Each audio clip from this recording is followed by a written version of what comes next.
ما وصّى بہ نوح، جس کی وصیت ہم نے نوح سے کی، والذی اوحینا الیک، اور میرے محمد وہ شریعت جو وصیت کے ذریعے نوح کو دی، وہی شریعت وحی کے ذریعے تجھے دی۔ وما وصینا بہ ابراہیم و موسیٰ و عیسیٰ، اور وہی شریعت ہم نے ابراہیم کو دی، موسیٰ کو دی، عیسیٰ کو دی، اور یہ کہہ کے دی کہ ان اقیموا الدین ولا تتفرقوا فیہ، بھائی دین کو قائم رکھو، تفرقہ نہ کرو۔ ان اقیموا الدین ولا تتفرقوا فیہ، دین کو قائم رکھو، تفرقہ نہ کرو۔ پوری آیت کا ترجمہ جو حضرت نے پڑھا میں نے آپ کی خدمت میں عرض کیا، ایک دفعہ ترجمہ اور سنیں تاکہ مجھے آگے بڑھنے میں آسانی ہو۔ کیا کہہ رہا ہے پروردگار؟ شرع لکم من الدین ما وصّى بہ نوح، اللہ کہہ رہا ہے ہم نے دین میں کچھ شریعتیں معین جس کی وصیت نوح سے کی، اور وہی شریعت وصیت کے ذریعے ابراہیم کو دی، موسیٰ کو دی، عیسیٰ کو دی، اور وہی شریعت جو باقی نبیوں کو وصیت کے ذریعے دی، میرے محمد تجھے وحی کے ذریعے دی۔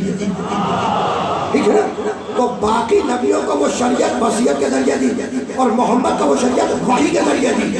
وصیت کے معنی بات کو کھول کر بیان کر دینا، اور وحی کے معنی ایسا اشارہ جسے کیا جائے بات اس تک پہنچ جائے۔ بہت توجہ رکھیے گا۔ تو شرع لکم من الدین ما وصّى بہ نوح، ہم نے شریعتوں کا آغاز کیا نوح سے۔ حضرت نوح پہلے صاحب شریعت نبی، تو پہلی شریعت حضرت نوح علیہ السلام کی، پھر ابراہیم کی شریعت، پھر موسیٰ کی شریعت آئی، پھر عیسیٰ کی شریعت آئی، اور پھر محمد مصطفیٰ کی شریعت آئی۔ ٹھیک ہے نا؟ تو شریعتوں کا آغاز ہے حضرت نوح علیہ السلام سے، لیکن عجیب بات یہ ہے کہ نبوت کا آغاز تو حضرت آدم سے ہے۔ بھائی نبوت کا آغاز تو آدم سے ہے، اور شریعتوں کا آغاز ہو رہا ہے حضرت نوح سے۔ تو ہاتھ جوڑ کے سوال کروں پروردگار، جب نبوت کا آغاز آدم سے ہے، انسانیت کا آغاز آدم سے ہے، تو آدم ہی سے شریعتوں کا آغاز کر دیتا ہے۔ یہ نوح علیہ السلام سے شریعتوں کا آغاز کیوں ہو رہا ہے نا قابل غور بات؟ تو اب اس بات کو یاد رکھنا کہ ایک عمر ہوتی ہے سن بلوغت سے پہلے کی، اور ایک عمر ہوتی ہے سن بلوغت کے بعد۔ ٹھیک ہے نا؟ سن بلوغت سے پہلے کی جو عمر ہے، اس عمر میں بچے پر نہ نماز واجب، نہ روزہ واجب، نہ حج واجب، نہ زکوٰۃ واجب، نہ خمس واجب، نہ جہاد واجب۔ ٹھیک ہے نا؟ ادھر کو سن بلوغت کو پہنچا، 14 برس کا ہوا، نماز بھی واجب ہو گئی، روزہ بھی واجب ہو گیا، حج بھی واجب ہو گیا، زکوٰۃ بھی واجب ہو گیا۔ ٹھیک ہے نا؟ تو ایک عمر سن بلوغت سے پہلے کی، اس عمر میں بچے پر نماز، روزہ، حج، زکوٰۃ کچھ بھی واجب نہیں، یعنی اس عمر میں بچے کے لیے ماں باپ کی تربیت کافی ہے۔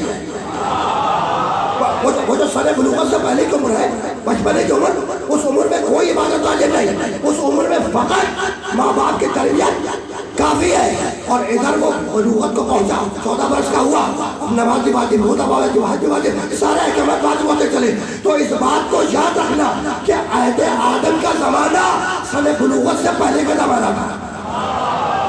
اس لیے جو بنیادی تعلیمات آدم کے ذریعے بھیجنی تھی اللہ نے بھیج دی، اور اب جیسے جیسے فکر انسانی بڑھتی گئی، نوح علیہ السلام کو پہلی مکمل شریعت دے کے بھیجا۔ ٹھیک ہے نا؟ بہت توجہ رکھنا، تمہید مشکل ہے، لیکن مشکل بات ہے، مشکل خدا کے ماننے والے سے نہ کروں تو کن سے کروں؟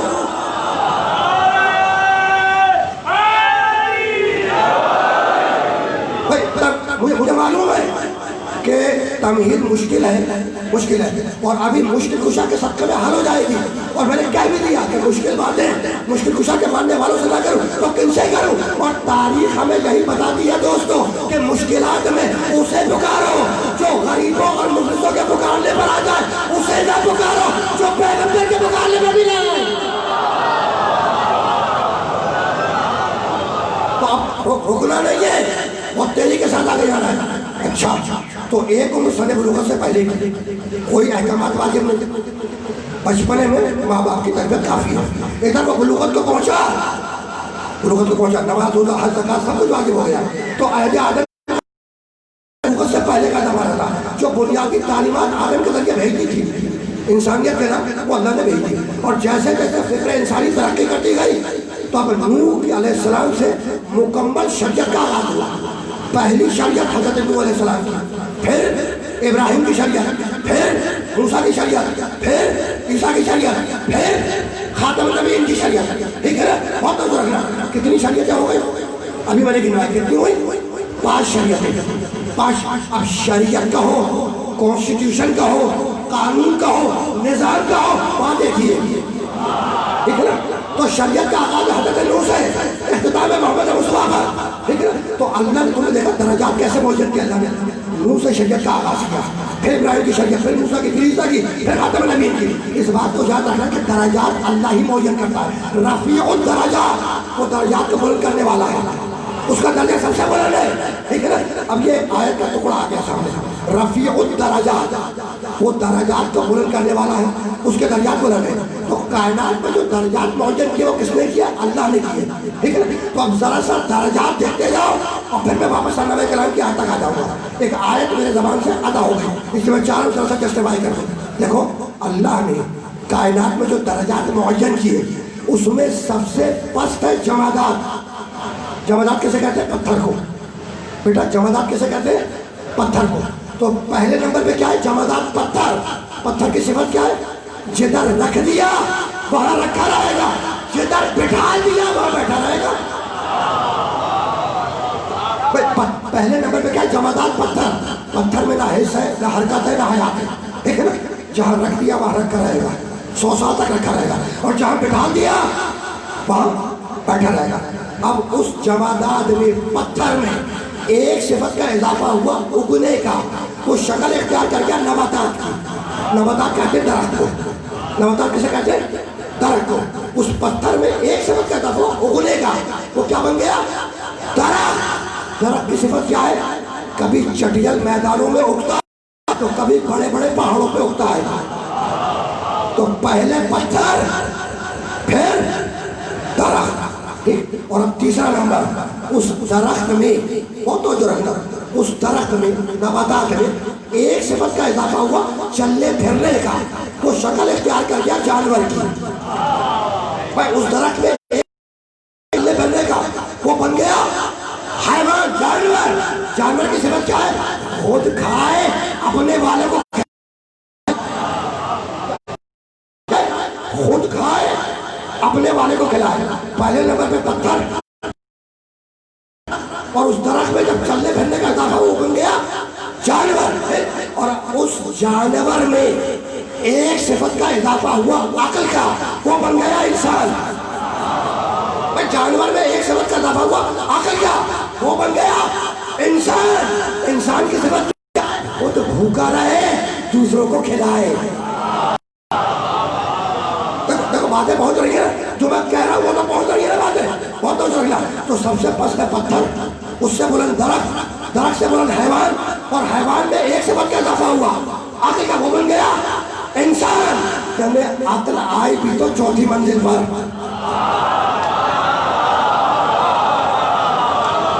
پیچھے والے باتیں پہنچ رہی بھیا؟ ابھی تمیزہ بہت تیزی کے ساتھ آگے بڑھ جاؤ، ابھی تو سے گزر جانا ہے بہت تیزی کے ساتھ. اس جانور میں ایک صفت کا اضافہ ہوا عقل کا، وہ بن گیا انسان. خود بھوکا رہے، دوسروں کو کھلائے. اور اب اس انسان میں ایک صفت کا اضافہ ہوا وحی کا، وہ بن گیا نبی. اور کئی بات اس انسان میں ایک صفت کا اضافہ ہوا، وہ بن گیا نبی. بہت توجہ رکھنا، جس طریقے سے تم میں اور جانور میں ایک صفت کا فرق، جانور عقل نہیں رکھتا، تم عقل رکھتے ہو، اسی طریقے سے تم میں اور نبی میں ایک صفت کا فرق. نبی پر وحی آتی ہے، تم پر وحی نہیں آتی ہے نا، ایک صفت کا فرق ہے. اور تم میں اور جانور میں بھی کل ایک صفت کا فرق. بھائی تم عقل رکھتے ہو، جانور عقل نہیں رکھتا. تو جس طریقے سے تم میں اور نبی میں ایک صفت کا فرق، اسی طریقے سے تم میں اور جانور میں کل ایک صفت کا فرق. تو ایک ہی صفت کا تو فرق ہے. کہو کہ میں فلاں جانور جیسا،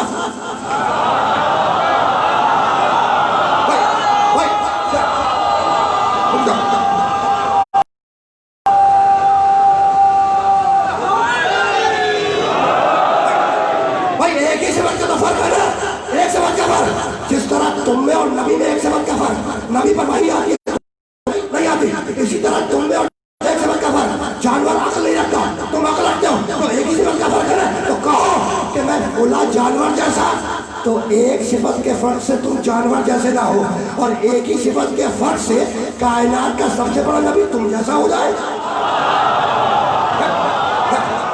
ہے نا سوچنے والی بات؟ تو ذرا سب یا علی بس ہاں اب آئیں گے، نعرے پیچھے سے بھی آئیں گے. میں تمیزوں سے بہت تیزی کے ساتھ گزرنا چاہ رہا ہوں. اب ذرا بچوں کو سوال پوچھ لیجیے سامنے بیٹھے میں. بیٹا میں نے کیا بتایا تھا؟ سب سے پست کیا ہے؟ نمبر 1 پتھر، پتھر سے بلند، درخت، درخت سے بلند، جانور، جانور سے بلند، انسان سے بلند نبی. اب رک جانا. سب سے پست پتھر، پتھر سے بلند درخت، درخت سے بلند جانور، جانور سے بلند انسان، انسان سے بلند نبی، نبی سے بلند 313 رسول، 313 رسول سے بلند 5 اولو العزم نبی، اور 5 اولو العزم نبیوں میں سب سے بلند خاتم نبی محمد. ہو گئی بات؟ اب سنو جملہ. پتھر یہ نہیں کہہ سکتا کہ میں درخت جیسا، درخت یہ نہیں کہہ سکتا کہ میں جانور جیسا، جانور یہ نہیں کہہ سکتا کہ میں انسان جیسا، انسان یہ نہیں کہہ سکتا کہ میں نبی جیسا، نبی یہ نہیں کہہ سکتا کہ ہم رسولوں جیسے، رسول یہ نہیں کہہ سکتا کہ ہم اولو العزم نبیوں جیسے، اور اولو العزم نبی یہ نہیں کہہ سکتے کہ ہم خاتم النبی محمد جیسے. تو جب اولو العزم نبی محمد جیسے نہ ہوئے تو مدرسے کا شیخ الحدیث محمد جیسے کیسے ہو جائے گا؟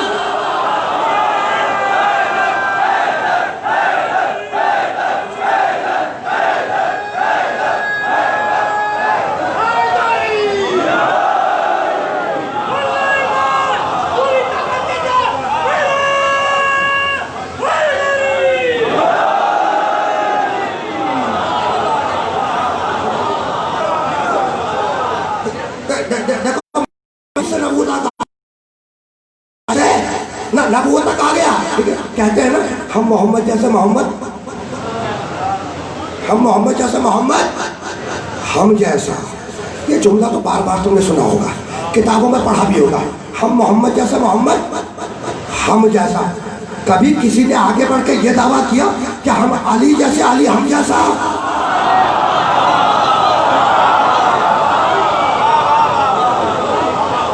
بھائی ہم نے کتابوں میں یہ تو پڑھا، لوگوں کو ہم نے کتابوں میں یہ دیکھا پڑھا، لوگوں نے کہا کہ بھائی ہم محمد جیسے محمد، ہم جیسا. لیکن کسی نے آگے بڑھ کے یہ دعویٰ نہیں کیا کہ ہم علی جیسے علی ہم جیسا. تو آخر بات کیا ہے؟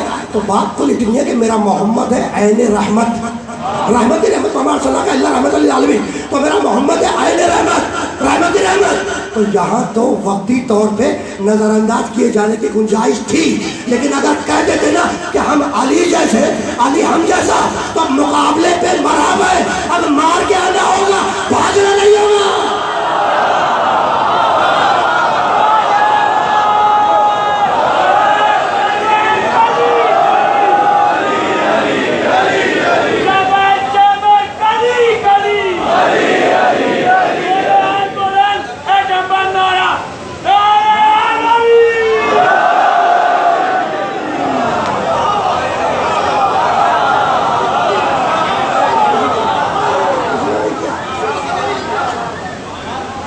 میرے بزرگ بول رہے دانے آج سے کسی نے دعویٰ نہیں کیا ہماری جیسے، کسی نے نہیں کیا ہی نہیں دعویٰ. لیکن سلونی والا بعد میں، سلونی قبل تفدنی، یہ دعویٰ تاریخ میں ملتا ہے. علی کے بعد کچھ لوگوں نے یہ دعویٰ کیا، لیکن جنہوں نے دعویٰ کیا وہ بعد میں یہ کہتے ہوئے پائے گئے کہ اس لفظ سلونی نے ہمیں بڑا ذلیل کروایا.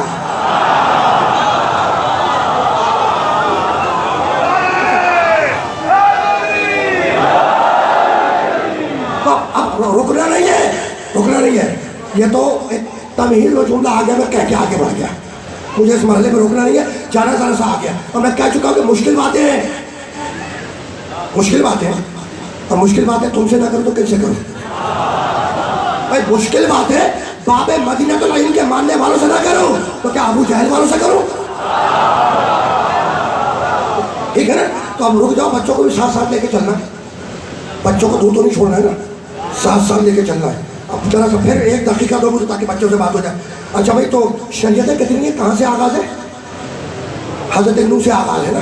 شرع لکم من الدین ما وصی به نوح، جو میں نے سنہ میں کرام میں آیت پڑھی. تو پہلی شریعت شریعت نوح، پھر شریعت ابراہیم، پھر شریعت موسیٰ، پھر شریعت عیسیٰ، پھر شریعت محمد مصطفیٰ. ٹھیک ہے نا. تو کتنی شریعتیں ہو گئی ہیں؟ 5 شریعتیں.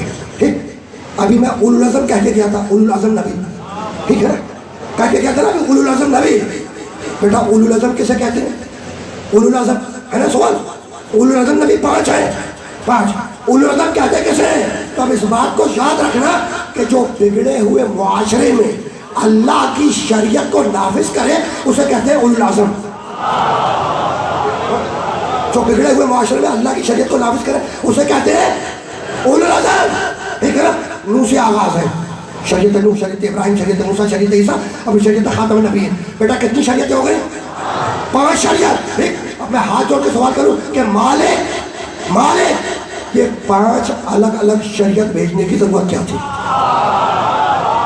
پروردگار یہ 5 الگ الگ شریعت، کانسٹیٹیوشن، لا، نظام بھیجنے کی ضرورت کیا تھی؟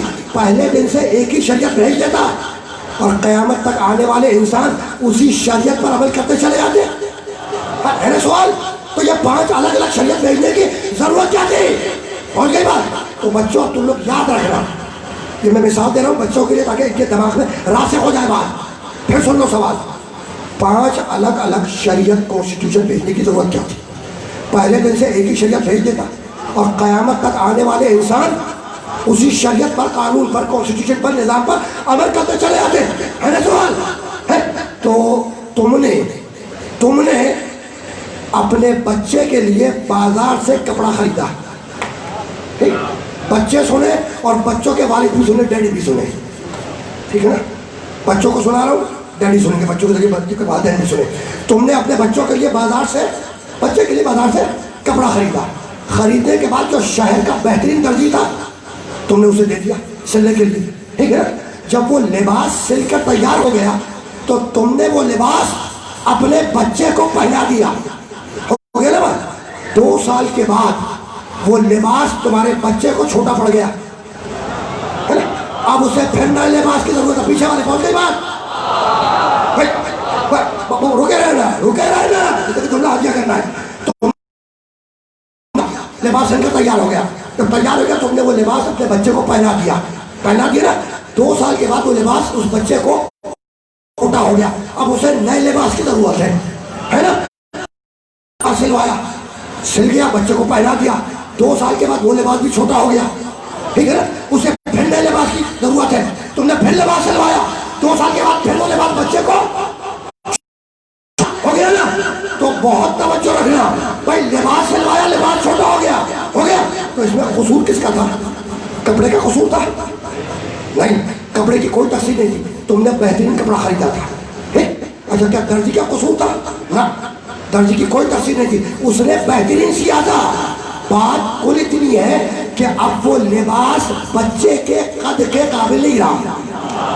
اچھی بات کل اتنی ہے کہ وہ لباس بچے کے قد کے قابل نہیں رہا.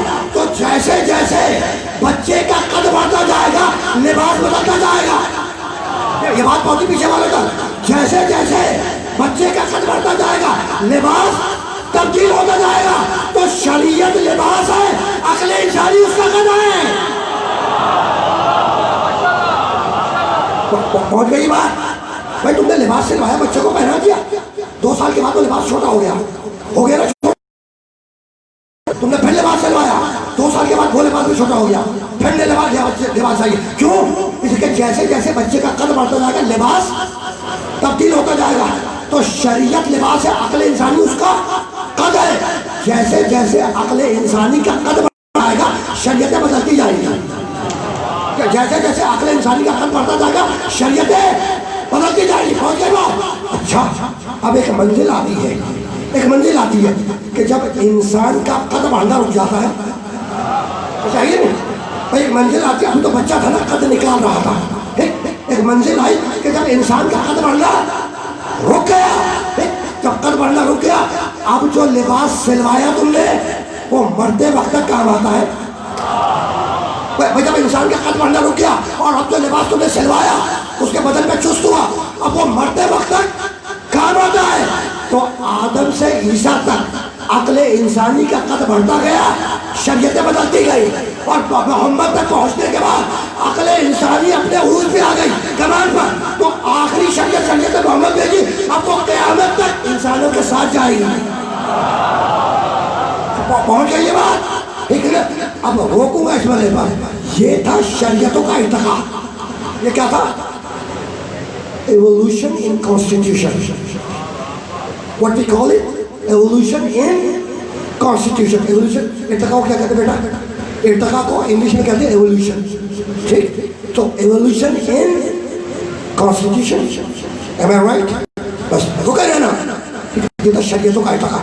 اسی طریقے سے صاحبان شریعت میں بھی ارتقا ہے، اسی طریقے سے صاحبان شریعت میں بھی ارتقا ہے۔ اب صاحبان شریعت بچوں کو سمجھ میں نہیں آئے گا، ٹھیک ہے نا بیٹا؟ وہ رسول اللہ پر کون سی کتاب نازل ہوئی؟ قرآن۔ تو قرآن کتاب ہے، رسول اللہ پر نازل ہوئی کتاب ہے، تو قرآن کتاب ہے اور محمد صاحب کتاب ہے۔ پہنچ گئی بات، ٹھیک؟ تو اسی طریقے سے ویسے ہی صاحبان شریعت میں۔ اب سنو، تم نے بیج کوپل پودا بنا، پودا درخت بنا، اور اب درخت نے اپنا قد نکالنا شروع کیا۔ جب درخت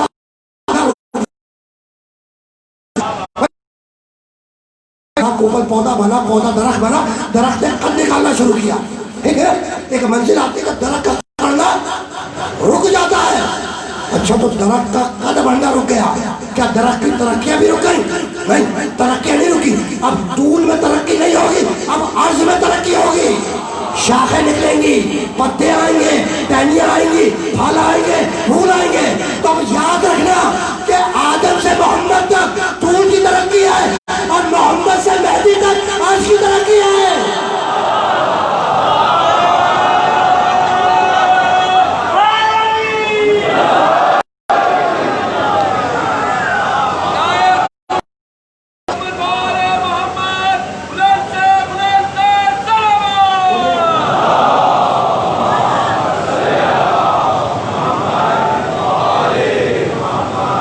پیچھے نوجوان دوست کھڑے ہوئے باتیں پہنچ رہی ہیں، بھیا آپ تک باتیں پہنچ رہی ہیں پیچھے۔ اچھا، آپ نے ہاتھوں کو بلند کیا، میں ممنون متشکر، آپ نے ہاتھوں کو بلند کیا، لیکن میدان غدیر میں میرے نبی نے فقط ہاتھوں کو نہیں بلند کیا، ہم سے کہا تھا من کنت مولا فہذا لی مولا۔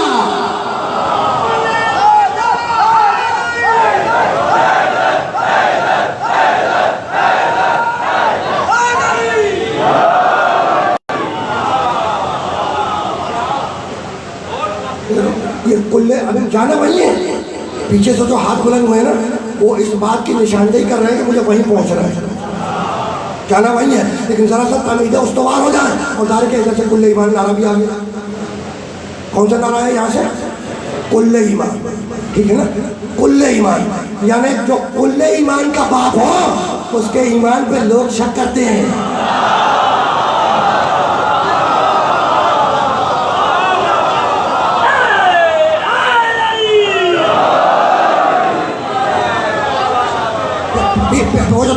وہ جو نوجوان دوست بزرگ بچے کھڑے ہوئے گیٹ کے بعد، اب ان کو جملہ ہدیہ کر رہا ہوں۔ بات آ گئی، اس کے بات علی کے باپ تک آ گئی، بات علی کے باپ تک آ گئی۔ تو اب جملہ ہدیہ کے بغیر تو آگے بڑھ ہی نہیں سکتا، ٹھیک ہے نا؟ دیکھو، سیرت النبی لکھنے والوں نے سیرت لکھی، ٹھیک ہے نا؟ اور لکھا انہوں نے جتنی بھی سیرتوں کی کتابیں ملیں گی اس میں دیکھنا، سیرت میں لکھا ہوا سیرت النبی میں کہ بچپنے میں سچے رسول کی پرورش ان کے چچا ابو طالب نے کی۔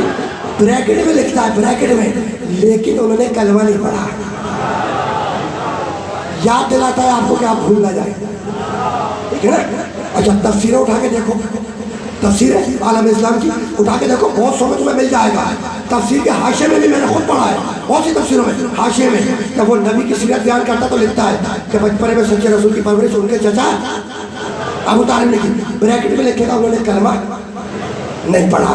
تو اس جملے سے تاریخ اور سیرت بھری ہوئی ہے کہ علی کے باپ ابو طالب نے کلمہ نہیں پڑھا، علی کے باپ ابو طالب نے کلمہ نہیں پڑھا، علی کے باپ ابو طالب نے کلمہ نہیں پڑھا۔ خدا کی قسم ایسا لگتا ہے کہ جیسے سارے عالم اسلام میں علی کے علاوہ کسی کا باپ ہی نہ ہو۔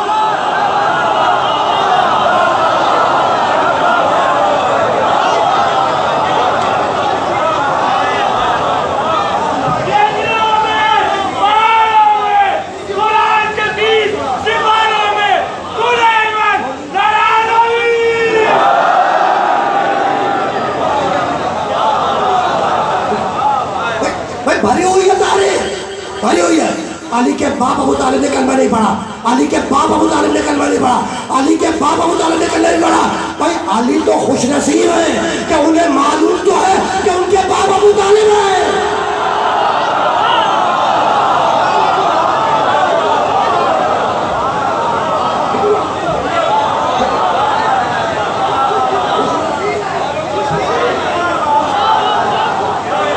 پیچھے والے بات بول رہے ہیں بھیا، پیچھے والوں تک بس اب جملہ ہاتھ دیکھنا۔ بھائی تاریخ بھری ہوئی ہے کہ علی کے باپ ابو طالب نے کلمہ نہیں پڑھا، علی کے باپ ابو طالب نے کلمہ نہیں پڑھا۔ ارے بھائی کلمہ نہیں پڑھا، سچے رسول کا نکاح تو پڑھا۔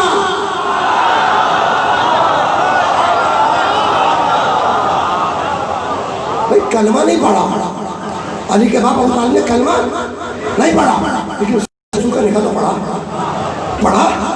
اور دو جملے سن لو، دو جملے مجھے پھر بھائی پہ جانا جہاں میرے بات ہوتی ہے۔ دو جملے، سچے رسول کا نکاح پڑھا، کلمہ نہیں پڑھا لیکن سچے رسول کا نکاح پڑھا، ٹھیک ہے نا؟ اچھا اب اس بات کو بھی یاد رکھنا کہ میرے نبی کی کئی ازواج مطہرات، ام المومنین کئی ازواج مطہرات، بس ایک نکاح ابو طالب نے پڑھایا، کل ایک نکاح محمد اور خدیجہ بنت کبریٰ کا ایک نکاح، ازواج مطہرات کئی ازواج مطہرات ہیں، بس ایک نکاح کس نے پڑھایا؟ ابو طالب نے پڑھایا۔ اور کہ وہ نکاح جو ابو طالب نے پڑھایا اس سے تو اولادیں ملتی ہیں۔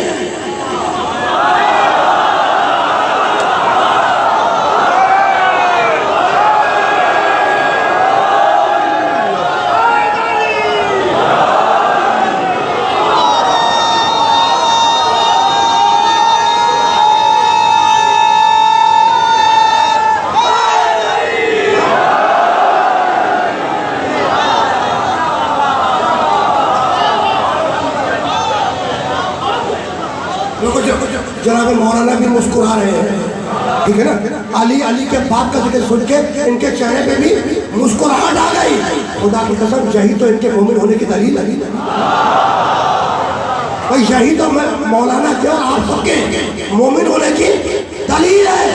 میں نہیں کہہ رہا، حضرت صدیق رضی اللہ تعالیٰ عنہ سے روایت ہے، روایت نہیں، حضرت صدیق رضی اللہ تعالیٰ عنہ سے صحابی رسول سے روایت ہے۔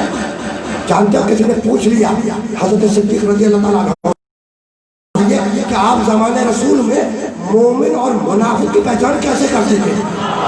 سوچا نہیں بے اختیار کا کہ ہم زمانے رسول میں مومن اور منافق کی پہچان علی کے ذریعے کرتے تھے۔ کہا بھائی علی کے ذریعے کیسے کرتے تھے؟ کہا بھائی بڑا سیدھا سا اصول تھا، اس کے سامنے علی کا ذکر کرتے تھے، اگر چہرہ کھل اٹھے تو مومن ہے، بغیر جا کے منافق ہے۔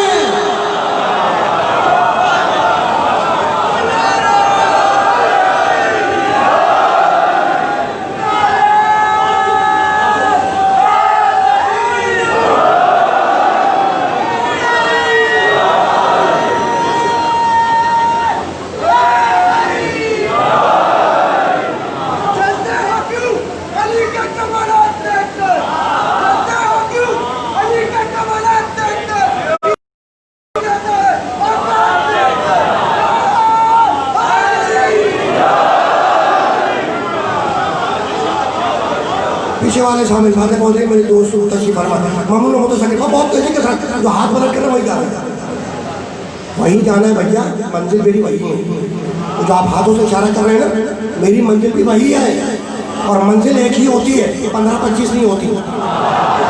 آسان کر دوں بات کو، آسان کر دوں بات کو۔ ابھی میں امام بارگاہ آ رہا تھا، ابھی امام بارگاہ آ رہا تھا، راستے میں چوک ملا، یہ حسینی امام بارگاہ، حسینی حال آ رہا تھا بھیا مسجد پڑھنے، راستے میں چوک ملا۔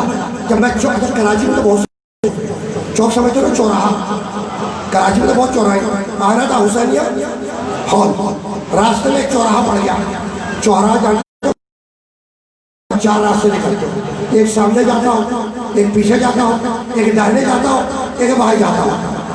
آنا تھا حسینی ہال، راستے میں پڑ گیا چوراہا، اب حسینی ہال آنے تک مجھے 3 کو چھوڑنا پڑا، 1 کو منتخب کرنا پڑا۔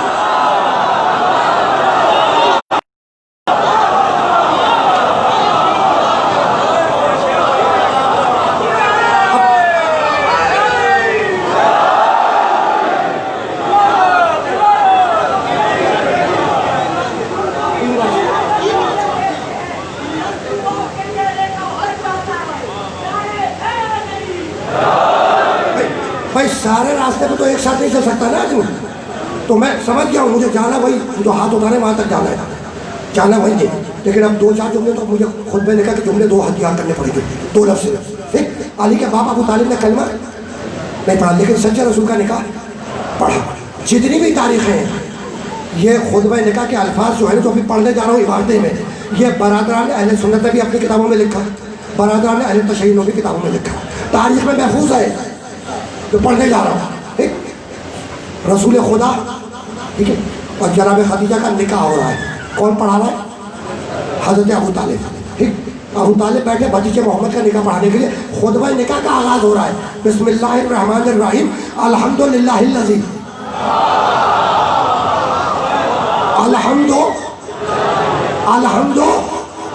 حمد اس اللہ کی, حمد اس اللہ کی, حمد اس اللہ کی. تو اگر بت پرست تھا, مشرک تھا, تو یہ کس اللہ کی ہم پڑھ رہا تھا؟ سب ہم نے لکھا, برادران اہل سنت نے بھی کتابوں میں لکھا, برادران تشیع نے بھی لکھا الحمدللہ الذی جعلنا من نسل ابراہیم. حمد اس اللہ کی جس نے مجھے ابراہیم کا بیٹا بنایا. وزرا اسماعیل. ابو طالب کہہ رہے ہیں ہم خطبہ نکاح کے جملے ہیں, خطبے کا آغاز ہو رہا ہے. کیا کہہ رہے ہیں؟ حمد اس اللہ کی جس نے مجھے ابراہیم کا بیٹا بنایا. تو میں ہاتھ جوڑ کے کہوں کہ یا ابو طالب آپ تو بھتیجے محمد کا نکاح پڑھانے آئے ہیں, نکاح پڑھائیے, یہ اپنی تعریف کیوں کر رہے ہیں؟ بھائی نکاح پڑھائیے, اپنی تعریف کیوں کر رہے ہیں؟ تو جانتے ہو بات کیا ہے؟ بات یہ ہے کہ حضرت ابراہیم علیہ السلام نے دعا مانگی, وہ قرآن کی آیت ہے. ابراہیم خلیل اللہ کہنے لگے بسم اللہ الرحمن الرحیم وجنبنی وبنی ان نعبد الاصنام. ابراہیم کہہ رہے ہیں خلیل اللہ, شیخ الانبیاء, اولو العزم نبی, وہ جو 5 ہیں ان میں سے ایک اولو العزم ابراہیم ہے. ٹھیک, وہ کہہ رہے ہیں وجنبنی وبنی ان نعبد الاصنام, پروردگار میرے بیٹوں کو بت پرستی کی نجاست سے دور رکھ. ابراہیم خلیل اللہ دعا مانگ رہے کہ مالک میرے بیٹوں کو بت پرستی کی نجاست سے دور رکھ. تو خلیل خدا کی دعا رد تو ہو نہیں سکتی ہے نا. تو اب یہ جو ابو طالب نے کہا نا خطبہ نکاح میں کہ میں ہوں ابراہیم کا بیٹا, تو بتلانا یہی تھا کہ یہ سامنے محمد مصطفیٰ بیٹھا ہے جس کے دل پر قرآن نازل ہوا, جو دین کا لانے والا ہے, جو شریعت کا لانے والا ہے. اس کے سامنے میں یہ دعویٰ کر رہا ہوں کہ میں ہوں ابراہیم کا بیٹا. اگر غلط کہہ رہا ہوں تو ٹوک دے, اور اگر صحیح کہہ رہا ہوں تو بت پرستی کی نجاست مجھ تک نہیں آئی, کہیں اور گئی. پہنچ گئی بات؟ دیکھو کبھی کبھی ٹیکنیکل باتیں بھی سن لینی چاہیے. جانتے ہو حدیث کسے کہتے ہیں؟ کبھی کبھی مشکل باتیں بھی سننی چاہیے. حدیث کسے کہتے ہیں؟ قول رسول, عمل رسول, سکوت رسول. اگر قول رسول, عمل رسول, سکوت رسول, رسول کے سامنے کوئی کام ہو رہا ہو اور اگر رسول منع نہیں کر رہے وہ بھی حدیث ہے. ٹھیک ہے نا. اب ابو طالب نے خطبہ نکاح میں کہا کہ میں ہوں ابراہیم کا بیٹا. ٹھیک ہے, تو اب میں پورے مجمع سے پوچھ رہا ہوں کہ ابو طالب کون ابراہیم کا بیٹا؟ ابو طالب کون ابراہیم کی اولاد؟ ہو گئی بات؟ بس اب بچے جواب دیں گے ذرا زور سے. ابو طالب کون ابراہیم کا بیٹا, اور زور سے. ابو طالب کون ابراہیم کی اولاد, پیچھے والے. ابو طالب کون ابراہیم کا بیٹا, ابو طالب کون ابراہیم کی اولاد. ہو گئی نا بات؟ یہاں تک تو ہم نے طے کر لیا. علماء اسلام نے لکھ دیا, علماء اسلام نے خطبہ نکاح میں لکھ دیا ابو طالب کون ابراہیم کا بیٹا. اب عالم اسلام کا درود ہم بھی پڑھتے ہیں, آپ بھی پڑھتے ہیں, سارا عالم اسلام پڑھتا ہے. اور پروردگار ان کی توفیقات میں اضافہ فرمائے جو درود محمد و آل محمد درود ابراہیمی پڑھتے ہیں. ٹھیک ہے نا. درود کیا ہے؟ بسم اللہ الرحمن الرحیم. سارا ایک مسلمان پڑھتا ہے, سارا عالم اسلام پڑھتا ہے, ہم بھی پڑھتے ہیں, آپ بھی پڑھتے ہیں. بسم اللہ الرحمن الرحیم اللہم صلی علی محمد وعلی آل محمد کما صلیت علی ابراہیم وآل ابراہیم انک حمید مجید. پروردگار درود میں ابراہیم پر اور اولاد ابراہیم. عجیب لوگ ہو, ابو طالب کو کافر بھی کہہ رہے ہو اور درود بھی بھیج رہے ہو.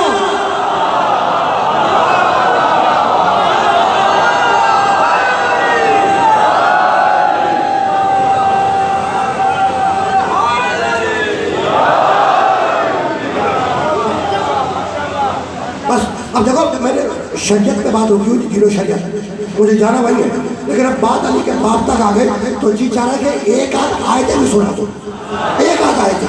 پھر میں گیا واپس دین و شریعت کی طرف. پتا ہے نا کہ قرآن قصیدہ ہے میرے محمد کا، قرآن قصیدہ ہے میرے محمد کا. محمد عمل کرتا جائے قرآن بنتا جائے. مجھے چیلنج نہ کرنا، اور وہ آیتیں سناؤں گا اور وہ سنا دوں گا وہ آیتیں. بھائی قصیدہ ہے نا، کیا بھول گئے تیسرے پارے کا مشہور معروف سورہ والضحیٰ. بسم اللہ الرحمن سجا ما ودعك ربك وما قلى وللآخرة خير لك من الأولى ولسوف يعطيك ربك فترضى ألم يجدك يتيما فآوى ووجدك ضالا فهدى ووجدك عائلا فأغنى فأما اليتيم فلا تقهر وأما السائل فلا تنهر وأما بنعمة ربك فحدث. میں نے پورا سورہ پڑھ دیا، ساری آیتوں کا ترجمہ نہیں کروں گا. 2-3 آیتیں. والضحیٰ، دن کے قمر کی قسم، واللیل اذا سجا، اور جب رات اندھیری ہو جائے اس وقت کی قسم. ما ودعک ربک وما قلی، میرے محمد ہم تجھ سے کبھی ناراض نہیں ہوئے. وما قلی، ہم نے تجھے کبھی اکیلا نہیں چھوڑا. وللآخرۃ خیر لک من الاولی، اور میرے محمد تیرا انجام تیرے آغاز سے بہتر ہوگا.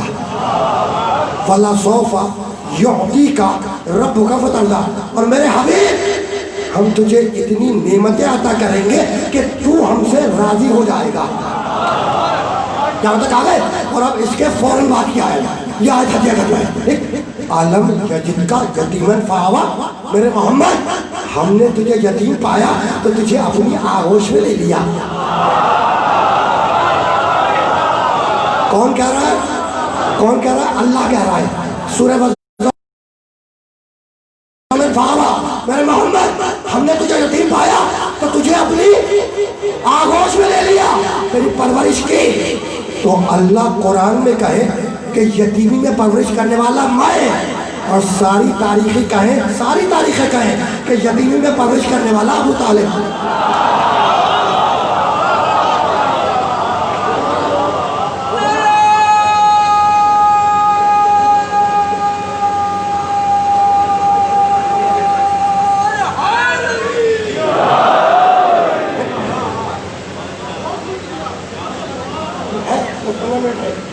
چلنا ہوا ہے.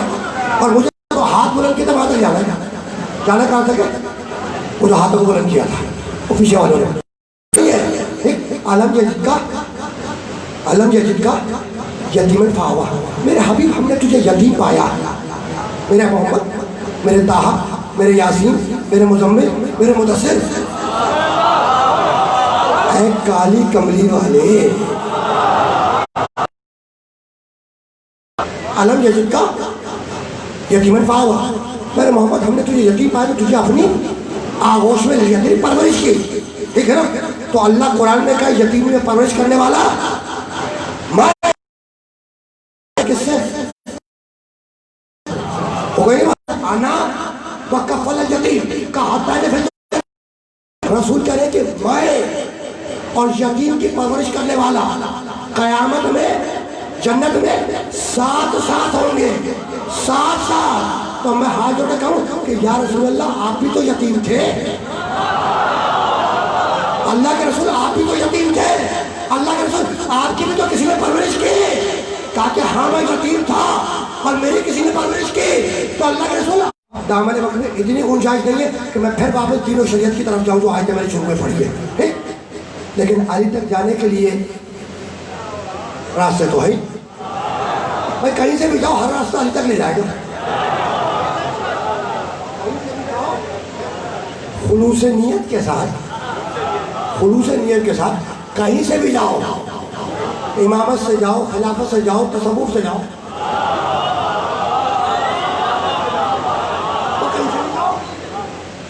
کہیں سے بھی جاؤ گے علی تک. ٹھیک ہے نا؟ اللہ، محمد، علی. ٹھیک ہے نا؟ میں چلا گیا، میں گیا، پہنچ گیا، اب میں واپس نہیں جا رہا ہوں. کسی کا اگر میں ریورس گیا تو گھنٹے سے اوپر بات چلی جائے گی. ٹھیک ہے؟ تو عبادت وقت کے اعتبار سے والعصر ان الانسان لفی خسر،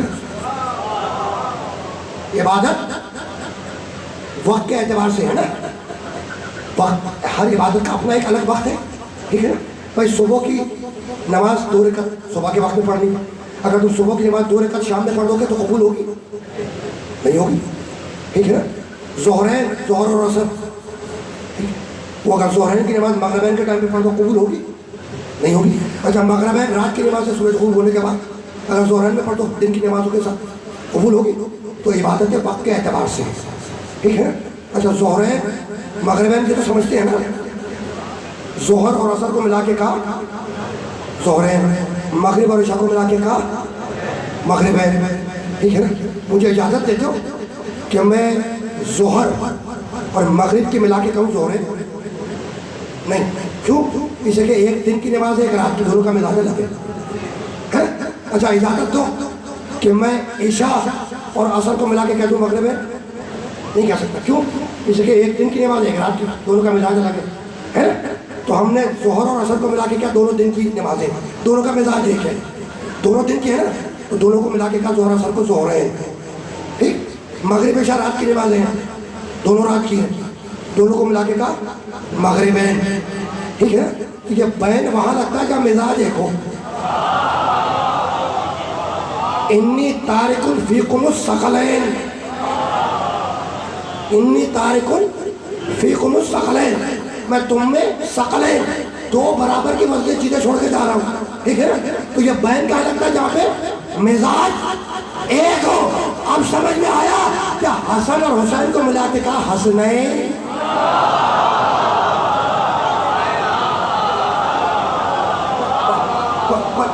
پہنچ گئی جواب، زیادہ سے تو سوال نہیں ہے. عالم جدید کا یتیمن فاوا، میرے حبیب، ہم نے تجھے یتیم پایا تو تجھے اپنی آغوش میں لے لیا، ٹھیک ہے نا. وَوَجَدَكَ ضَالًّا فَهَدَىٰ، اور میرے حبیب ہم نے تجھے گمنام پایا، فَهَدَىٰ، تو لوگوں کی ہدایت کری تیری طرف، ہوگی بات. اور اس کے بعد کہتا ہے وَوَجَدَكَ عَائِلًا فَأَغْنَىٰ، حبیب ہم نے تجھے مفلس پایا تو دولت عطا کی. ہو گیا نا، یہ یہاں تک آ گئے، بس مجھے راستہ مل گیا، ٹھیک ہے. ہم نے تجھے یتیم پایا تو تیری پرورش کی، کروائی ابو طالب سے. ہم نے تجھے مفلس پایا تو تجھے دولت عطا کی، دلوائی خدیجہ سے. اور کے پیچھے والے پہنچ گئی بات، بہت توجہ رکھنا، بہت توجہ رکھنا.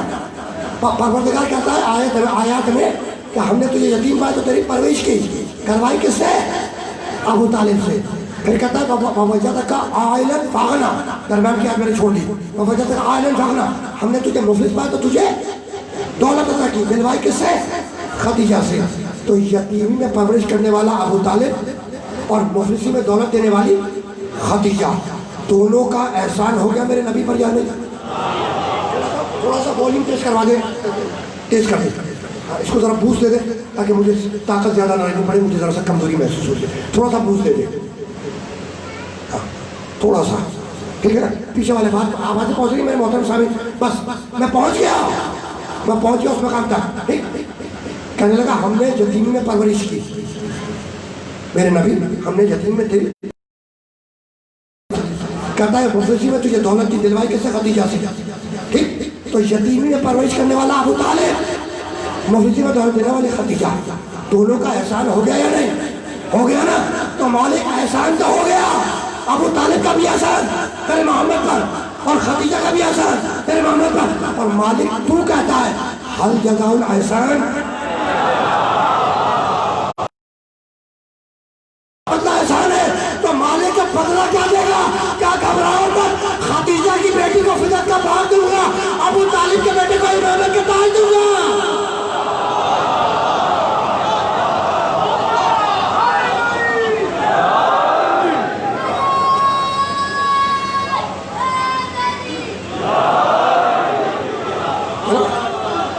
مت گھبرا، مت گھبرا، خدیجہ کی بیٹی کو فدیت کا باغ دوں گا. دیکھو وقت نہیں ہے. وَجَعَلَ اللَّهُ الْإِيمَانَ تَطْهِيرًا لَكُم مِّنَ الشِّرْكِ وَالصَّلَاةَ تَنزِيهًا لَكُم مِّنَ الْكِبْرِ. یہ جو شہزادی نے دربار میں خطبہ دیا ہے نا، یہ اس کی باتیں میں مذہب تک نہیں آیا. وقت نہیں ہے ورنہ تمہیں سنا دیتا. کبھی پھر اس خدمت کو انجام دینے کے لیے آیا تو مجھے یاد دلا دینا. میں خطبہ فدق کے حوالے سے کچھ باتیں عرض کروں گا. ابھی تو میں بات کو روک رہا ہوں. ٹھیک؟ تو خدیجہ کی بیٹی کو فدق کا باغ دوں گا اور ابو طالب کے بیٹے کو ولایت کا تاج دوں گا. کس کا تاج دوں گا؟ ہاں. تو یہ ولایت، مولائیت، ولی کہو، مولا کہو، بات دیکھیے. ٹھیک ہے. تو یہ علی کی ولایت، علی کی مولائیت کا اعلان کس میدان میں ہوا میرے دوستوں بزرگوں؟ میدان کون سا تھا بیٹا؟ غدیر کا میدان تھا. پیچھے والی بھیا یہ بچے کہہ رہے ہیں کہ علی کی مولائیت کا اعلان غدیر کے میدان میں ہوا. ٹھیک کہہ رہے ہیں نا بچے؟ بالکل ٹھیک کہہ رہے ہیں. اس لیے غدیر ہمارے نصاب کا پہلا کورس ہے.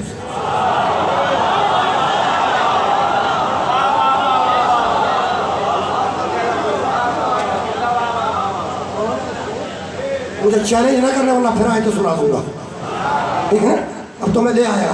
تو اب بچوں نے مجھے بھی پتا ہے لیکن بچوں کو بھی یاد ہے کہ مولا علی کی ولایت کا اعلان کہاں ہوا؟ میدان غدیر میں. بیٹا تم بتاؤ کہاں ہوا؟ سب سے چھوٹا کھڑے ہو کے بتاؤ. کھڑے ہو کے بتاؤ. کھڑے ہو جائے. میدان غدیر میں. عورتوں سے بتاؤ. اور یہ بات میدان غدیر بچے نے کہا. ٹھیک. اب میں بچے نے کہا تو بچے کو جملہ ہدیہ کر رہا ہوں اور بچے کے وسیلے سے بڑے سنے. اس لیے کہ ہم وسیلے کے ماننے والے لوگ ہیں. ٹھیک ہے نا. تو بیٹا یاد رکھنا کہ غدیر کا میدان تھا، خالق کا فرمان تھا، جبرائیل درمیان تھا اور شیطان پریشان تھا.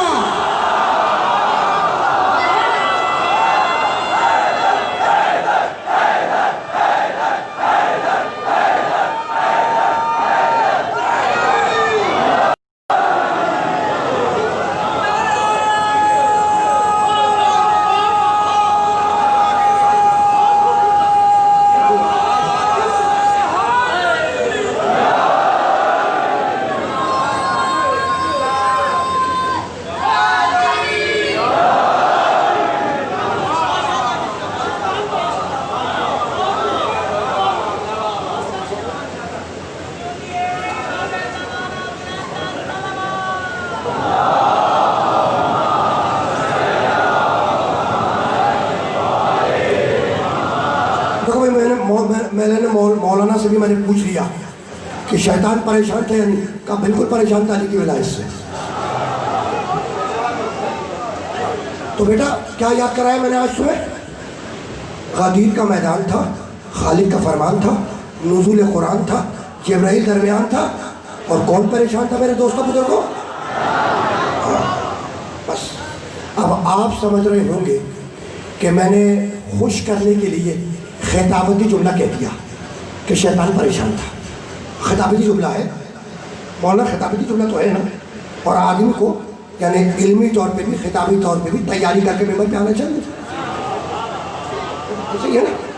تو خطابتی جملہ تو ہے لیکن اس بات کو یاد رکھنا کہ جب میں کوئی بات کہوں نا خطابتی جملہ ہی کیوں نہ ہو اس کے پیچھے استدلال ضرور ہوگا یا کوئی آیت ہوگی یا کوئی روایت ہوگی.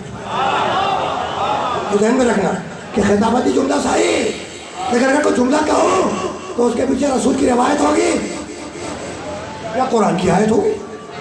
ٹھیک ہے نا. تو غدیر کا میدان تھا، خالق کا فرمان تھا، نزول قرآن تھا، جبرائیل درمیان تھا، شیطان. ٹھیک ہے نا. اب سنو کون پریشان تھا بھیا؟ ٹھیک ہے. جب مولا علی کی ولایت کا اعلان ہو گیا ٹھیک ہے نا تو آیت آئی. علی کی ولایت کے بعد آیت آئی سب کے ذہنوں میں. بسم اللہ الرحمن الرحیم. الیوم اکملت لکم دینکم واتممت علیکم نعمتی ورضیت لکم الاسلام دینا. ٹھیک. الیوم کے معنی کیا ہے؟ آج کا دن. پیچھے والے الیوم کے معنی کیا ہے؟ آج کے دن. ٹھیک ہے نا. الیوم علی کی ولایت کا اعلان ہو گیا نا، علی کو مولا بنا دیا میرے نبی نے. تو آیت آئی الیوم اکملت لکم دینکم. آج کے دن دین کامل ہوا. علی کو جب مولا بنا دیا آیت آئی الیوم آج کے دن دین کامل ہوا. آج کے دن نعمت تمام ہوئی. آج کے دن اللہ تمہارے دین اسلام سے راضی ہو گیا. اور اسی سورہ میں الیوم یئس الذین کفروا اور آج کے دن کافر مایوس ہو گیا.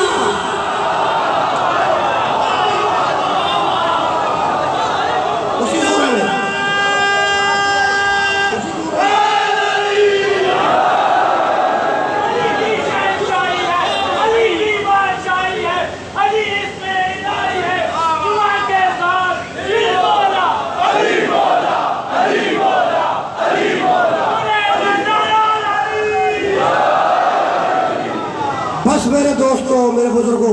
گفتگو اس میں مرحلے پر اختتام پذیر ہونے جا رہی ہے۔ میرے دوست نے کیا کہا؟ زباں کے ساتھ کیا بولا؟ قرآن میں خدا بولا، کیا بولا؟ غدیر میں نبی بولا، کیا بولا؟ خدا کی قسم کتنا پست ہے یہ انسان، کتنا کمزور ہے یہ انسان کہ ایک عورت کے کہنے پر ایک اجنبی کو اپنا باپ مان لے گا، لیکن محمد کے کہنے پر علی کو مولا نہیں مانے گا۔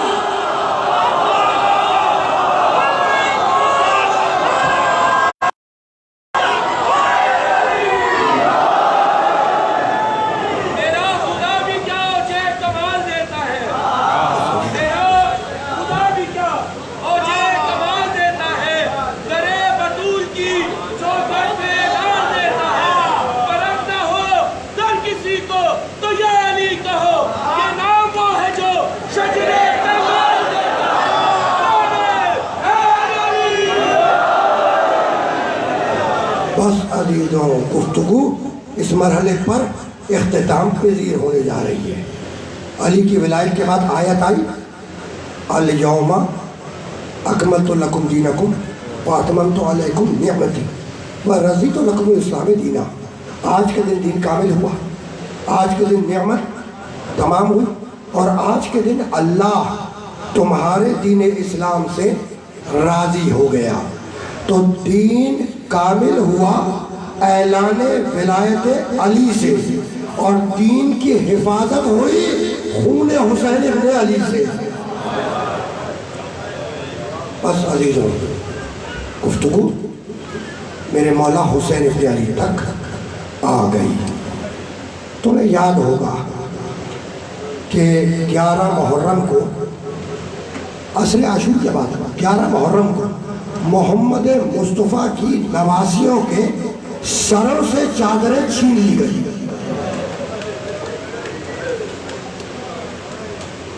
کہتے ہیں نا کہ آپ کے چوتھے امام سید سجاد ساری زندگی روتے ہی رہے۔ مجھے تم بتلاؤ کہ سید سجاد کیسے نہ روئے جس نے اپنی آنکھوں کے سامنے ماں بہنوں کے سروں سے چادروں کو چھنتے ہوئے دیکھا ہو۔ سجاد، میرا مولا سجاد کیسے نہ روئے جس نے اپنی آنکھوں کے سامنے پھوپھیوں کے ہاتھوں میں رسیاں بندھتے ہوئے دیکھا ہو۔ میرا مولا سید سجاد کیسے نہ روئے جس نے اپنی آنکھوں کے سامنے چھوٹی بہن کے رخساروں پر تماچے لگتے ہوئے دیکھا ہو۔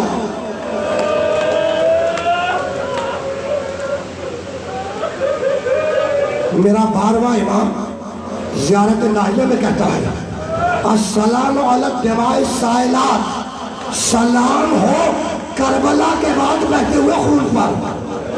زمانے کا امام زیارت ناحیہ میں کہہ رہا ہے سلام ہو کربلا کے بعد بہتے ہوئے خون پر۔ یہ کربلا کے بعد بہتا ہوا خون کون سا ہے؟ تو اس بات کو یاد رکھنا کہ جب رخساروں پر تماچے لگے تو خون بہا، اور جب کانوں سے بالیاں نوچی گئی تو خون بہا۔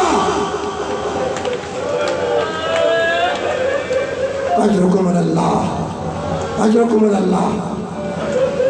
جب میرا مولا سید سجاد قید سے رہا ہو کر مدینے آیا، ٹھیک ہے نا، تو پوچھنے والوں نے پوچھا کہ مولا یوں تو آپ پر بڑی مصیبتیں پڑی، لیکن سب سے بڑی مصیبت کیا تھی؟ تو وہ کچھ عرصے پہلے میں ایک کتاب پڑھ رہا تھا، تو اس میں سید سجاد کے حوالے سے 7 مصیبتیں اس روایت میں نقل کی گئی۔ 7 مصیبتیں، ان میں سے ایک مصیبت مولا سجاد نے بیان کی کہ میں کیا بیان کروں، چیخ کے روئے اور رو کے کہنے لگے کہ ہماری ماں بہنوں کے ہاتھ پسے گردن سے باندھے گئے، پسے گردن سے، اور جب نامحرم ہماری ماں بہنوں کی طرف نگاہ کرتے تھے تو چونکہ ہاتھ پسے گردن سے بنے تھے تو بیویاں ہاتھوں سے اپنے چہرے نہ چھپا سکی۔ اجرکم اللہ، اجرکم اللہ۔ قافلہ قیدی بنا کے لے جایا گیا، کوفے اور شام کے بازاروں سے گزارا گیا، درباروں میں لایا گیا، ٹھیک ہے نا۔ جب گلیوں سے گزارا جا رہا تھا تو کہیں سے پتھر آ رہے تھے، کہیں سے جلی ہوئی لکڑیاں آ رہی تھی، اور کہیں سے انگارے آ رہے تھے۔ ایک انگارہ سجاد کے امامے پر آ کے گرا۔ راوی کہتا ہے کہ میں نے اپنی آنکھوں سے دیکھا کہ ایک انگارہ آیا، اور وہ جو قیدی تھا نا، جس کے گلے میں توق خاردار تھا، ہاتھوں میں ہتکڑیاں تھی، پاؤں میں بیڑیاں تھی۔ توق خاردار سمجھتے ہو؟ توق خاردار، گلے میں توق خاردار۔ وہ توق خاردار جانتے کیسا تھا؟ اس میں کیلیں نکلی ہوئی ہے، لوہے کی کیلیں۔ میں نے مقتل کی کتاب میں پڑھا کہ جب قید سے رہائی ملی تو لوہار بلوایا گیا، اور جب سجاد کے گلے کا توق کاٹا تو گوشت گل چکا تھا، ہڈیاں نظر آ رہی تھی، ہڈیاں نظر آ رہی تھی۔ پہچانتے ہو نا سید سجاد کو؟ دو چار جملے سنتے چلے جاؤ۔ راوی کہتا ہے کہ اس کے ہاتھوں میں ہتکڑیاں تھی، پاؤں میں بیڑیاں تھی، گلے میں توق خاردار کا انگارہ اس کے امامے پہ آ کے گرا۔ تو میں پریشان تھا کہ یہ ہاتھ بڑھا کر انگارہ ہٹاتا کیوں نہیں، لیکن جب نگاہوں نے دیکھا تو دیکھا ہاتھوں میں تو ہتکڑیاں ہیں، وہ انگارہ ہٹائے تو کیسے ہٹائے؟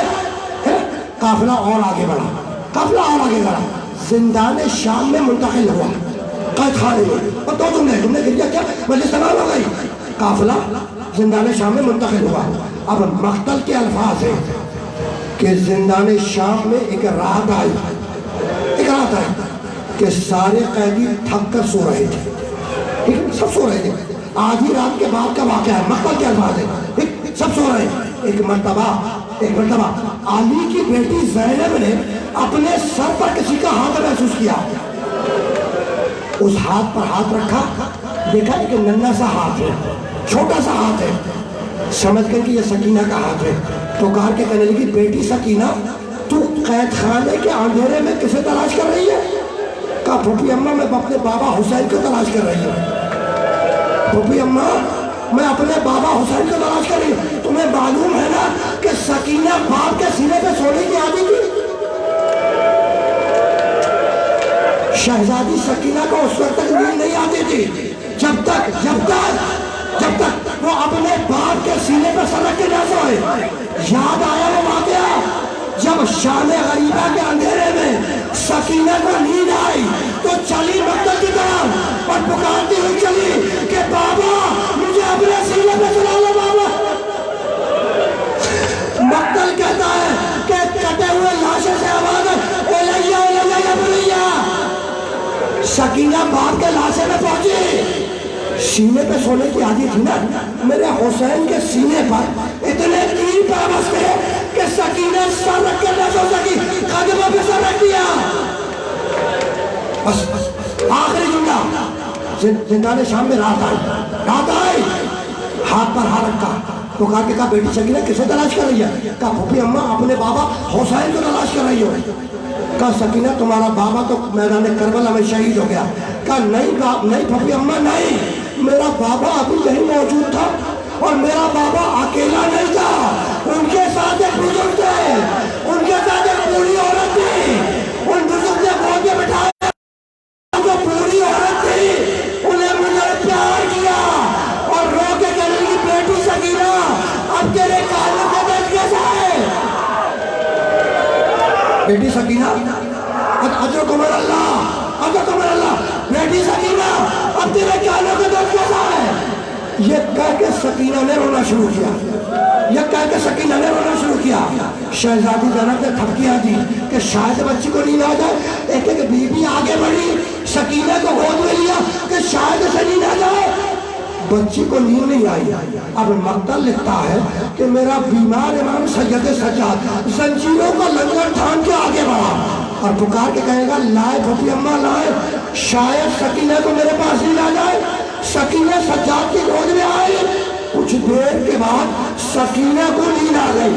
سجاد نے آواز دی پھوپھی اماں آئے اور آ کر سکینہ کو لے جائے۔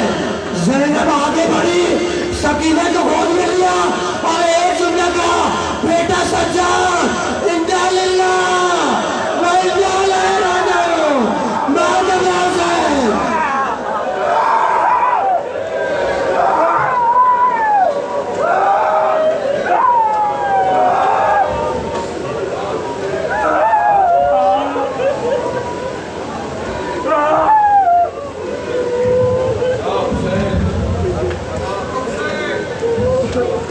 یا حسین یا حسین یا حسین یا حسین یا حسین یا حسین یا حسین یا حسین یا حسین یا حسین یا حسین یا حسین یا حسین سکینہ بی بی سکینہ کا پرسہ دینا سارے مل کر حلقہ بنا کے جناب سیدہ فاطمہ الزہرا کو وقت امام یا حسین